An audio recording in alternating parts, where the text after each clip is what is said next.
ಓಂ ಭೂರ್ಭುವಸ್ವಃ ತತ್ಸವಿತುರ್ವರೆಣ್ಯಂ ಭರ್ಗೋ ದೇವಸ್ಯ ಧೀಮಹಿ ಧಿಯೋ ಯೋ ನಃ ಪ್ರಚೋದಯಾತ್. ನನ್ನ ಸಮಸ್ತ ಪ್ರೀತಿಯ ಬಂಧು ಭಗಿನಿಯರಿಗೆ ಡಾಕ್ಟರ್ ಸುಕುಮಾರ್ ಶಾಸ್ತ್ರಿ ಮಾಡುವ ವಂದನೆಗಳು.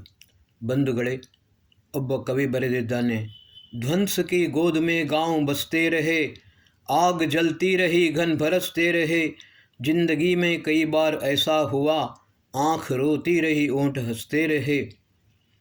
ಯುದ್ಧದ ಭೀಷಣ ಜ್ವಾಲೆ ಮತ್ತು ಜ್ವಾಲಾಮುಖಿಯ ನಡುವೆ ನಾವು ವಿಶ್ವ ಯೋಗ ದಿನವನ್ನು ಆಚರಿಸುತ್ತಿದ್ದೇವೆ.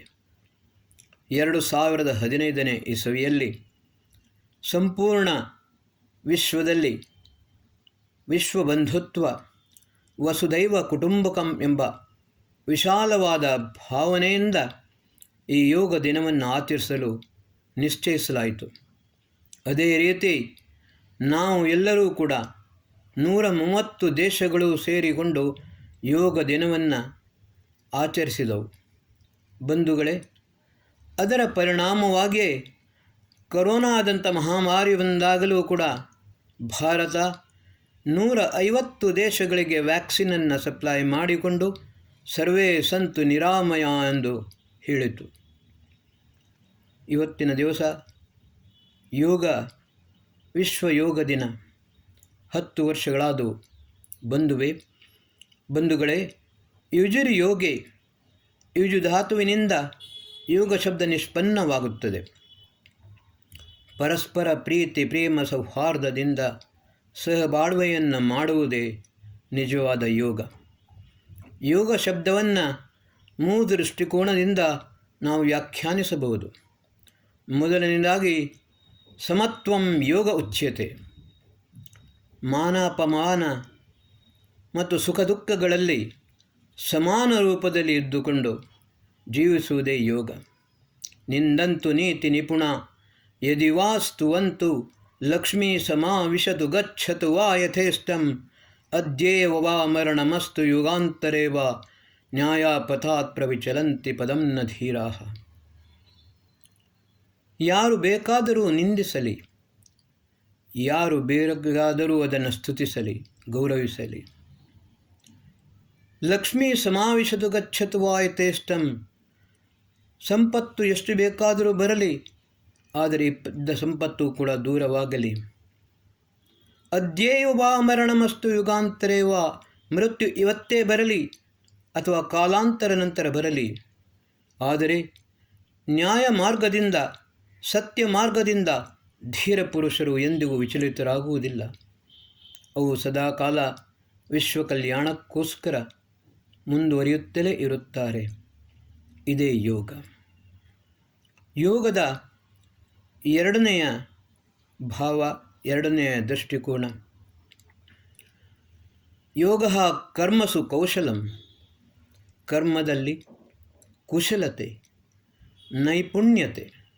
ನಾವು ಮಾಡುವ ಕರ್ಮಗಳು ಸದಾಕಾಲ ಸರಿಯಾದ ರೀತಿಯಲ್ಲಿ ಉತ್ಕೃಷ್ಟ ಮಟ್ಟದಲ್ಲಿ ಇರಬೇಕು.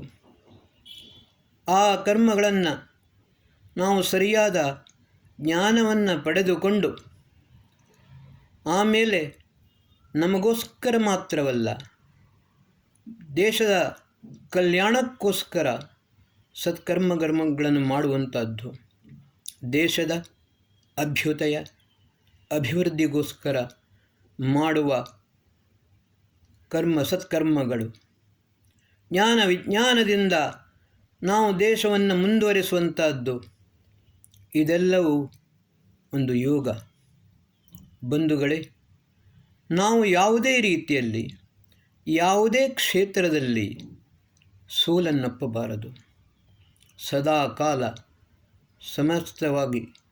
ಸಮಗ್ರವಾಗಿ ಎಲ್ಲರಿಂದ ಒಂದುಗೂಡಿ ಎಲ್ಲರನ್ನೂ ಒಟ್ಟಾಗಿ ಸೇರಿಸಿಕೊಂಡು ನಾವು ಉತ್ತಮ ರೀತಿಯಲ್ಲಿ ಮುಂದುವರಿಯುತ್ತಾ ಹೋಗಬೇಕು.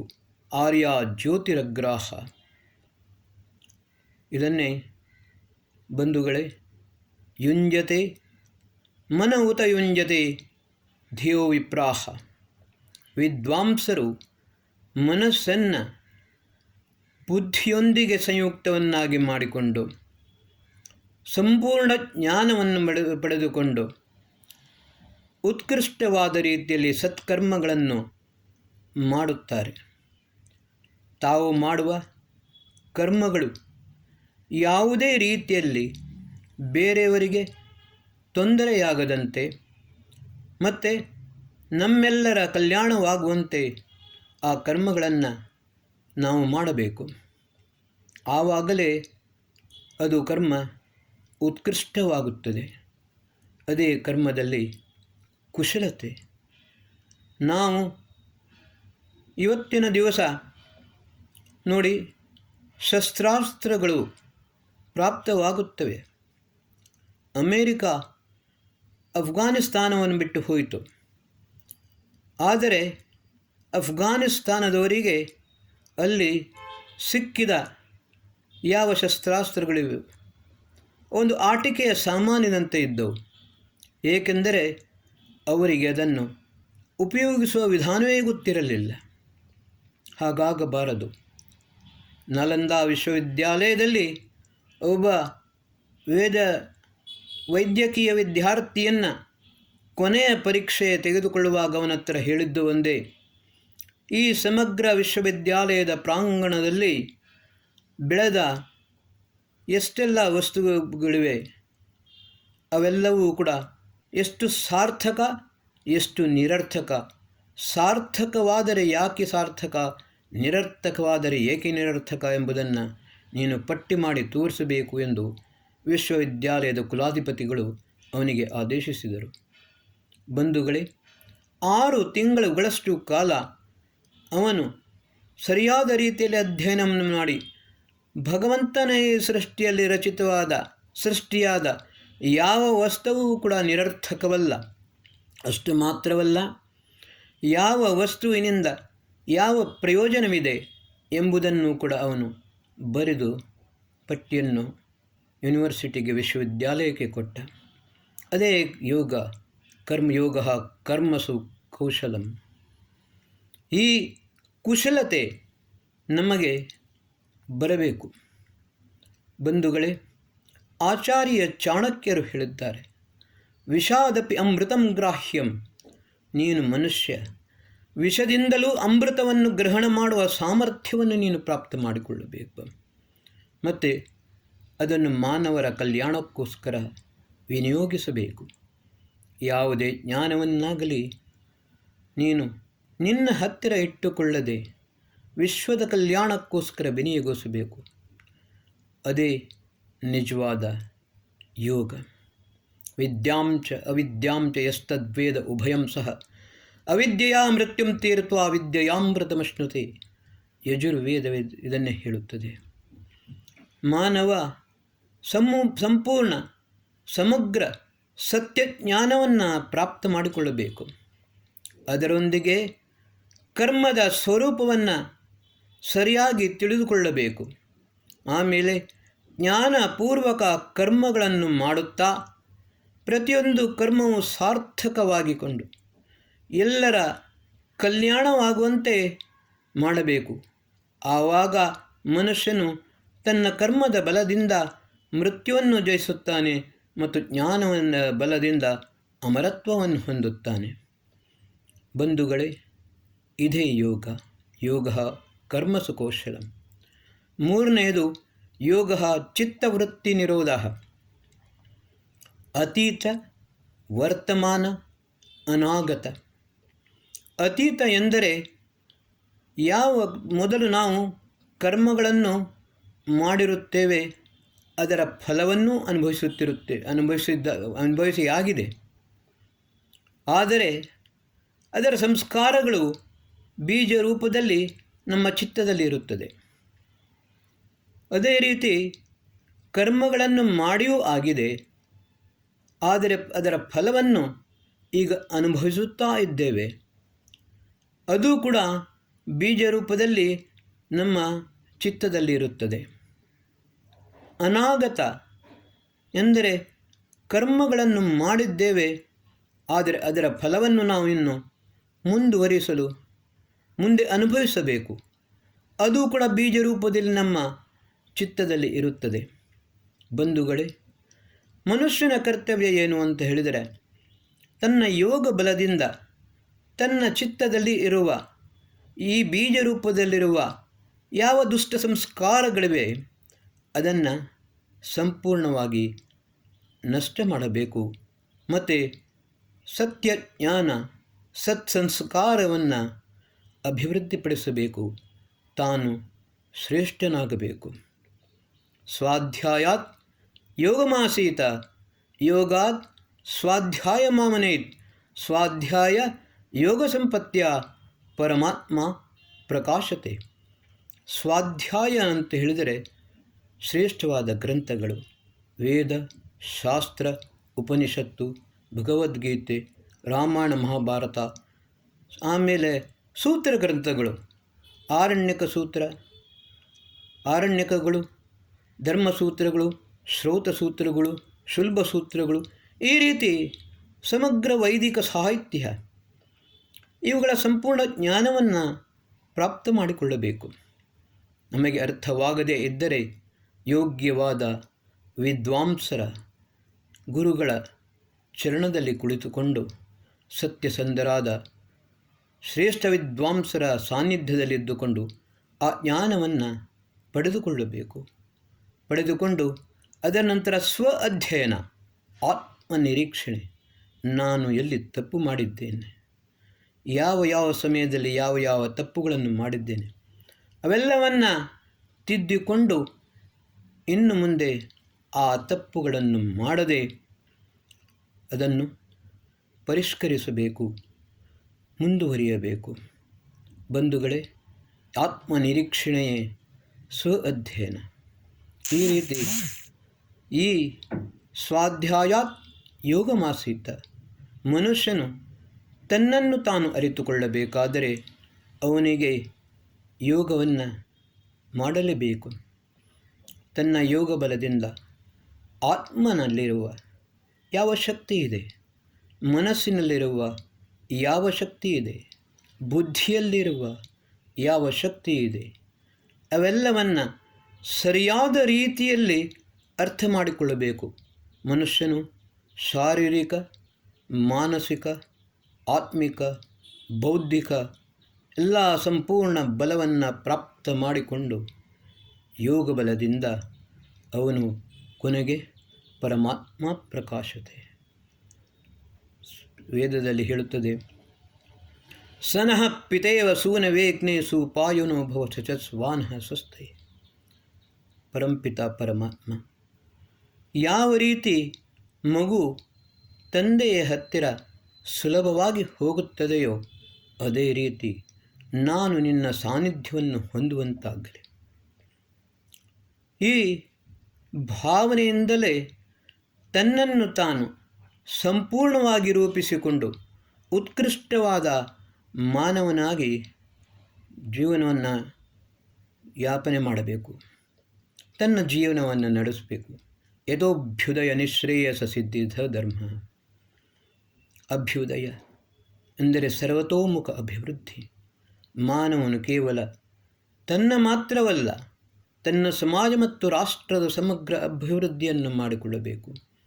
ಆಮೇಲೆ ನಿಶ್ರೇಯಸ ಅಂತ ಹೇಳಿದರೆ ವೈಯಕ್ತಿಕವಾಗಿ ಅದು ವೈಯಕ್ತಿಕ ವಿಷಯ. ನಾನು ಮೊದಲನೇ ಹೇಳಿದಾಗೆ ಸನಪಿತೇವ ಸೂನವೇಗ್ನೇ ಸುಪಾಯುನೋ ಭವ. ಜೀವಾತ್ಮನ ಅಂತಿಮ ಲಕ್ಷ್ಯ ಪರಮಾತ್ಮನ ಸಾನ್ನಿಧ್ಯವನ್ನು ಹೊಂದುವಂಥದ್ದು. ಇದು ಯೋಗ. ಈ ರೀತಿ ಯೋಗದ 3 ಸ್ವರೂಪಗಳಿವೆ. ಇವತ್ತು ನಾವು ಕೇವಲ ಯೋಗಾಸನ ಮತ್ತು ಪ್ರಾಣಾಯಾಮವನ್ನು ಮಾತ್ರ ಮಾಡಿಕೊಂಡು ನಾವು ಯೋಗವನ್ನು ಮಾಡಿದ್ದೇವೆ, ಮಾಡುತ್ತಾ ಇದ್ದೇವೆ ಎಂದು ತಿಳಿದುಕೊಳ್ಳುತ್ತಾ ಇದ್ದೇವೆ. ಆದರೆ ಯಮ, ನಿಯಮ, ಆಸನ, ಪ್ರಾಣಾಯಾಮ, ಪ್ರತ್ಯಾಹಾರ, ಧಾರಣ, ಧ್ಯಾನ, ಸಮಾಧಿ, ಈ ಅಷ್ಟಾಂಗ ಯೋಗವನ್ನು ಮಹರ್ಷಿ ಪತಂಜಲಿಯವರು ಯೋಗ ದರ್ಶನದಲ್ಲಿ ಹೇಳಿದ್ದಾರೆ. ಕೊನೆಯ ಪಕ್ಷ ಅಹಿಂಸಾ ಸತ್ಯ ಅಸ್ತೇಯ, ಬ್ರಹ್ಮಚರ್ಯ ಅಪರಿಗ್ರಹ, ಯಮಃ, ಶೌಚ ಸಂತೋಷ ಸ್ವಾಧ್ಯಾಯ, ಈಶ್ವರ ಪ್ರಣಿಧಾನಾನಿ ನಿಯಮ. ಈ ಯಮ ಮತ್ತು ನಿಯಮಗಳನ್ನು ನಮ್ಮ ಜೀವನದಲ್ಲಿ ಅಳವಡಿಸಿಕೊಂಡಾಗ ಮಾತ್ರ ನಾವು ಒಬ್ಬ ಉತ್ಕೃಷ್ಟ ಮಾನವನಾಗಲು ಸಾಧ್ಯ. ಇದೇ ನಿಜವಾದ ಯೋಗ. ಆದರೆ ಒಂದು ಮಾತನ್ನು ಇಲ್ಲಿ ಹೇಳಲು ಬಯಸುತ್ತೇನೆ. ಶ್ರೀಕೃಷ್ಣ ಹೇಳಿದ್ದಾನೆ, ವೇದಾನಾಂ ಸಾಮವೇದೋಸ್ಮಿ ಅಂತ. ಕೇವಲ ನಾವು ನಮ್ಮ ಆತ್ಮೋನ್ನತಿಯನ್ನು ಮಾಡುವುದರಲ್ಲಿ ಮಾತ್ರ ಮಗ್ನರಾಗುವುದಲ್ಲ, ಸಾಮವೇದವನ್ನು ಸರಿಯಾಗಿ ಯಾರೂ ಕೂಡ ಅರ್ಥ ಮಾಡಿಕೊಳ್ಳಲಿಲ್ಲ. ಮಹರ್ಷಿ ದಯಾನಂದ ಸರಸ್ವತಿಯವರು ದಿವಂಗತರಾದ ನಂತರ 100 ವರ್ಷಗಳ ನಂತರ ಯುಧಿಷ್ಠಿರ ಮೀಮಾಂಸಕರು ಅವರು ಬರೆದ ಒಂದು ಪುಸ್ತಕವನ್ನು ಹುಡುಕಿ ತೆಗೆದು ಪುನಃ ಮುದ್ರಿಸಿದರು. ಅದೇ ಚತುರ್ವೇದ ವಿಷಯ ಸೂಚಿ. ನಾನು PhD ಮಾಡುವಾಗ ಎಲ್ಲ ವಿದ್ವಾಂಸರ ಭಾಷ್ಯಗಳನ್ನು ನೋಡಿದೆ. ಆದರೆ ಯಾವ ಭಾಷ್ಯದಲ್ಲಿಯೂ ಕೂಡ ಈ ವಿಷಯ ಇರಲಿಲ್ಲ. ಸಾಮವೇದ ಕೇವಲ ಉಪಾಸನಾ ಪ್ರಧಾನ ಮಾತ್ರವಲ್ಲ, ಸಾಮವೇದದ ಕೊನೆಯ ಹಂತದಲ್ಲಿ ಮನುಷ್ಯನು ತನ್ನ ರಕ್ಷಣೆಯನ್ನು ಮಾಡಬೇಕು, ತನ್ನ ರಾಷ್ಟ್ರದ ರಕ್ಷಣೆಯನ್ನು ಮಾಡಬೇಕು. ಅದಕ್ಕೋಸ್ಕರ ಅವನು ಯಾವ ರೀತಿಯ ಶಸ್ತ್ರಾಸ್ತ್ರಗಳನ್ನು, ಸೈನ್ಯವನ್ನು ಸಜ್ಜುಪಡಿಸಬೇಕು, ಆಮೇಲೆ ಶತ್ರುಗಳನ್ನು ನಾಶ ಮಾಡಬೇಕು. ವೀರಭೋಗ್ಯ ವಸುಂಧರಾಹ. ಮಹರ್ಷಿ ಯಾಸ್ಕರು ನಿರುಕ್ತದಲ್ಲಿ ಹೇಳುತ್ತಾರೆ, ವೀರೋ ವೀರೇತ್ಯಮಿತ್ರಾನ್ ವೀರಯತೇರ್ವಾ ಸ್ಯಾತ್ ವೀರೋ ವೀರೇತ್ಯಮಿತ್ರಾನ್ ವೇತ್ತೇರ್ವಾ ಸ್ಯಾದ್ಗತಿ ಕರ್ಮಣೋ ವೀರಯತೇರ್ವಾ. ವೀರಂದರೆ ಯಾರು? ಅಮಿತ್ರಾನ್ ವೀರಯತಿ, ಶತ್ರುಗಳನ್ನು ನಾಶ ಮಾಡುವವ. ಆಮೇಲೆ ವೇತ್ತೇರ್ವಾ ಸ್ಯಾದ್ಗತಿ ಕರ್ಮಣ, ಜ್ಞಾನ, ಕರ್ಮ, ಉಪಾಸನೆ. ಮನುಷ್ಯನು ಸಂಪೂರ್ಣ ಜ್ಞಾನವನ್ನು ಪಡೆದುಕೊಂಡು ಮುಂದುವರಿಯಬೇಕು. ತಾನು ಮಾತ್ರವಲ್ಲ, ರಾಷ್ಟ್ರವನ್ನು ಮುನ್ನಡೆಸುವನಾಗಬೇಕು. ಅವನೇ ನಿಜವಾದ ವೀರ. ಇಂತಹ ಉದಾತ್ತ ಭಾವನೆಗಳುಳ್ಳ ವೀರರು ಮಾತ್ರ ಈ ವಸುಂಧರೆಯಲ್ಲಿ ಇರಲು ಅರ್ಹರು ಎಂದು ಹೇಳುತ್ತಾರೆ. ಬಂಧುಗಳೇ, ಅಥರ್ವ ವೇದದಲ್ಲಿ ಒಂದು ಮಂತ್ರ ಕೊನೆಯಲ್ಲಿ ಬರುತ್ತದೆ. ಆ ಮಂತ್ರ ನಿಜವಾಗಿ ಆಸ್ಟ್ರಾನಮಿಗೆ ಸಂಬಂಧಪಟ್ಟದ್ದು. ಆದರೆ ಶಿಂಶುಮಾರ ಅಜಗರಾಹ ಅದು ಮಂತ್ರ ಇದೆ, ಆಸ್ಟ್ರಾನಮಿಗೆ ಸಂಬಂಧಪಟ್ಟದ್ದು. ಆದರೆ ಅದರಲ್ಲಿ ಒಂದು ಶಬ್ದ ಬರುತ್ತದೆ, ಅಜಗರಾಹ. ಅಜಗರ ಅಂತ ಹೇಳಿದರೆ ಅಭಿತಃ, ಸರ್ವತಃ. ಮನುಷ್ಯನು ಪ್ರತಿಯೊಂದು ಕ್ಷೇತ್ರದಲ್ಲಿಯೂ, ಪ್ರತಿಯೊಂದು ಕಾರ್ಯದಲ್ಲಿಯೂ, ಪ್ರತಿಯೊಂದು ವಿಷಯಗಳಲ್ಲಿಯೂ ಕೂಡ ಜೈ ಧಾತುವಿನಿಂದ ಜಯ, ಅವನು ಜಯವನ್ನೇ ಹೊಂದಬೇಕು.